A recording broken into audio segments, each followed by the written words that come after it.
қаласы полиция департаменті жеке құрамы сапқа тұрғызылды. Қазақстан Республикасы мемлекеттік ән ұраны орындалсын.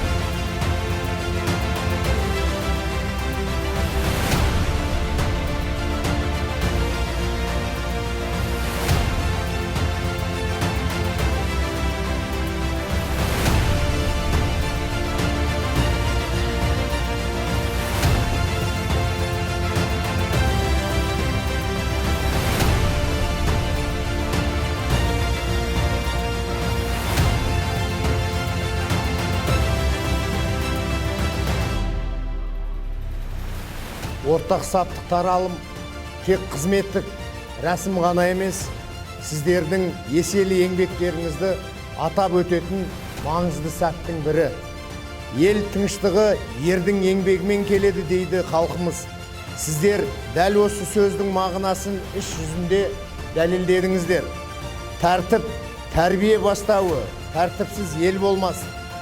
Біз тәртіпті сақтап қана қоймай, сол тәртіптің үлгісін көрсете білуіміз қажет.